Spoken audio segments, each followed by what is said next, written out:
के लिए क्यों मना कर दिया? क्या हो गया? ठंडा ही तो खाते आए हम लोग हमेशा से। अरे वो क्या है ना, सुबह ऑफिस जाती है, घर का सारा काम करने में वक्त लग जाता है।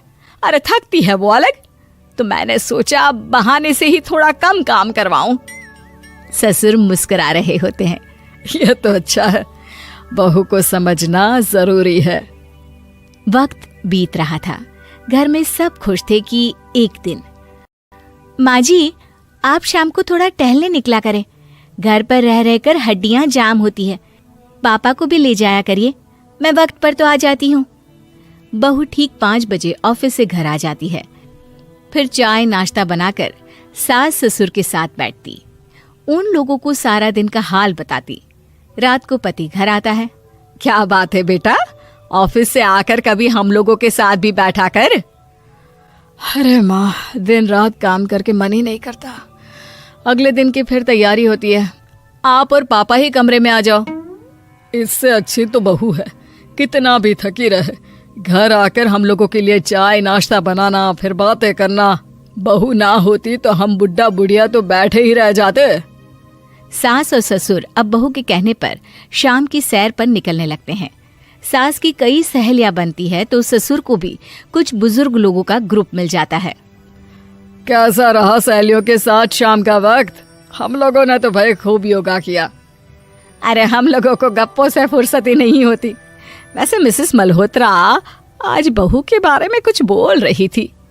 तभी वहां ऑफिस से बहू, क्या करिए, बहू बोला करिए, सर पर चढ़ जाएगी तो दिक्कत हो जाएगी।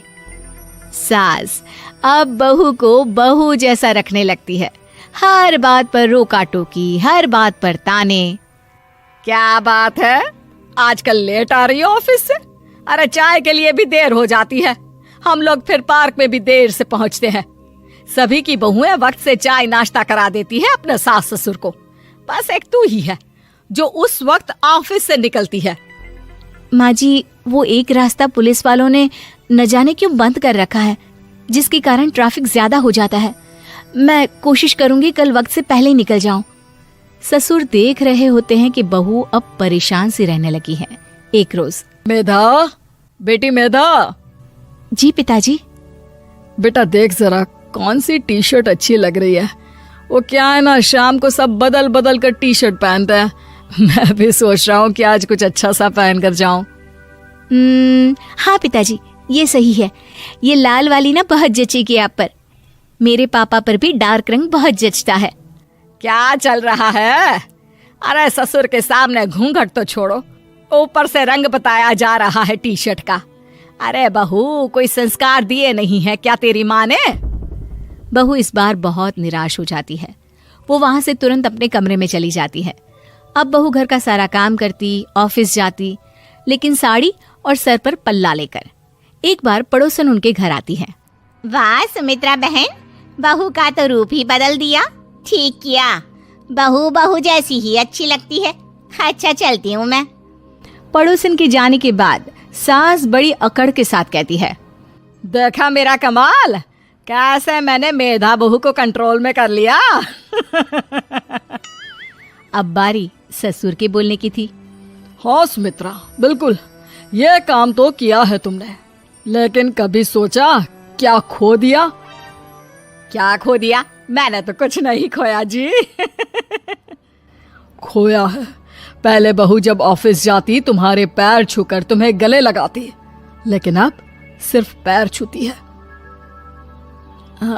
हाँ जी ये बात तो आप ठीक बोल रहे हैं।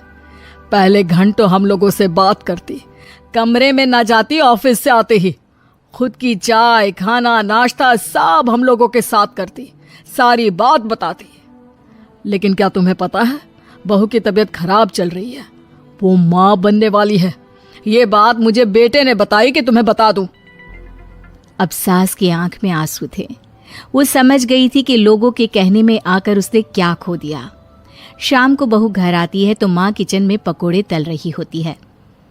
अरे माँ जी आप रहने दीजिए ना, मैं आ तो रही थी। अरे नहीं, जा तू चेंज कर ले, मैं नाश्ता और चाय टेबल पर ही लगा रही हूँ मेधा। सास के मुंह से अपना नाम सुनकर बहू को बहुत अच्छा लगता है। माँ जी कोई गलती हो गई है क्या? मेरे होते हुए आप काम करे, ये ठीक नहीं है। संस्कारी और समझदार बहू सास को माँ समझती है, लेकिन सास की बेवकूफी उसे सास ही बनाकर रखती है। बहू, मुझे भी थोड़े संस्कार और समझदार बनने का मौका दे, जिससे मैं भी बहू नहीं बेटी को देखूं तुझ में। और हाँ, मेरा होने वाला पोता क्या कहेगा कि दादी ने तो मेरी माँ को बहुत परेशान किया। बहू सास को गले लगा लेती है। नहीं माँ जी, वो कहेगा कि माँ को तो दादी ने बेटी बनाकर रखा है।